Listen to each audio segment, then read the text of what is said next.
Hello, my name is Max Banfield. Welcome to my talk number 3 in my series on the coronavirus.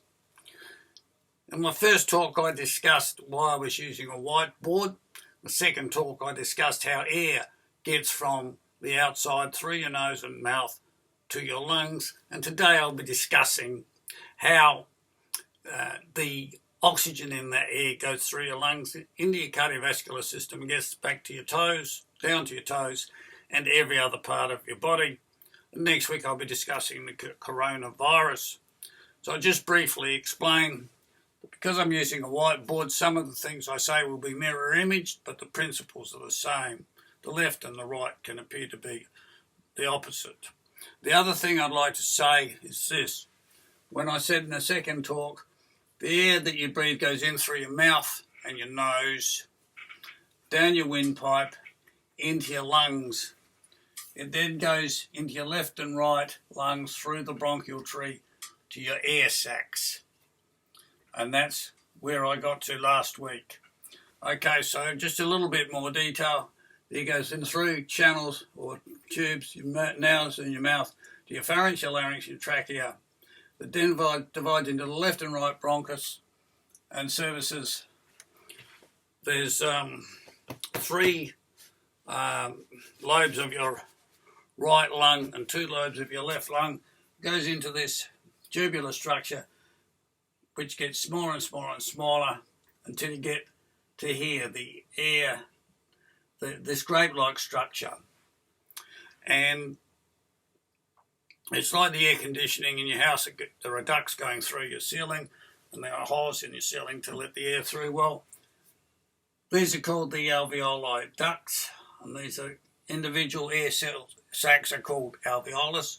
Collectively, the alveoli. There are millions of them in your lungs. Okay, now for today's talk. Once the air gets into your air sacs, which is represented here, each of these air sacs is only 1 cell thick, like that, and they're flexible. So when you breathe in, the millions of them just expand, and when you breathe out, they contract and push air out. So what happens?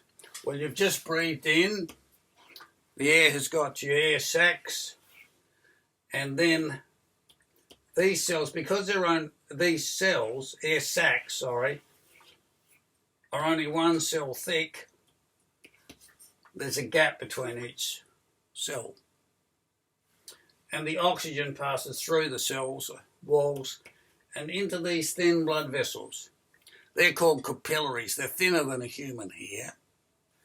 And the oxygen passes through their walls and into the liquid of the blood and into red blood cells.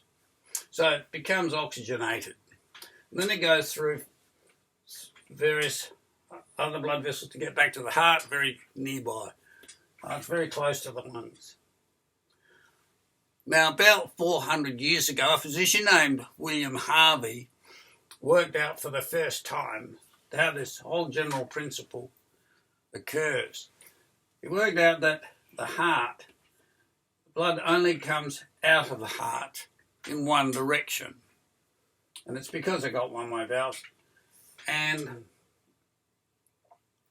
so what happens is it comes out in one direction through arteries, down to your toes and back through veins.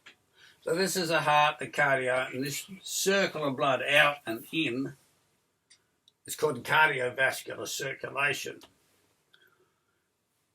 That's what William Harvey worked out, and I'll go back to this shortly to show you what actually happens. But it goes down to your left leg and back, down to your right leg and back, down your arm and back, through your brain and back, etc., to your liver and back. But it's always out of your heart through arteries and back to your heart through veins. And this is what happens. Part of what happens. The blood comes out through a main blood vessel called the aorta, then through abdominal arteries, leg arteries, and smaller arteries called arterioles into these fine capillary-like blood vessels again. They're as thin as the human hair, thinner than a human hair. And because of this, they're going from larger to smaller and smaller blood vessels, the pressure builds up and some of the oxygen comes outside of the blood vessel and goes into a human cell where it reacts to produce carbon dioxide. It provides energy that way. Now, but also some of the protein comes out and some of the liquid comes out, and that gets back to through the lymphatic system. But what it does, because some of the liquid comes out, the blood pressure which builds up here becomes less. There's less blood in the vessels.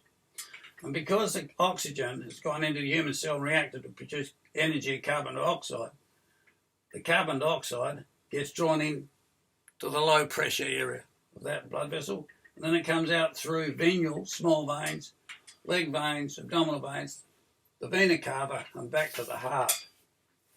Very quickly. Air goes in through your mouth, down your windpipe, into your lungs, into your air sacs, and then the oxygen goes into your blood vessels, and then it travels to the heart, and then the oxygenated blood goes down to your toes, and every other part of your body goes through here. The oxygen produces energy. The carbon dioxide that results from the oxygen producing energy comes out and into the low pressure air here. The carbon dioxide comes out, and then the carbon dioxide gets pumped by your heart into your lungs through these blood vessels, and the carbon dioxide goes back into an air sac.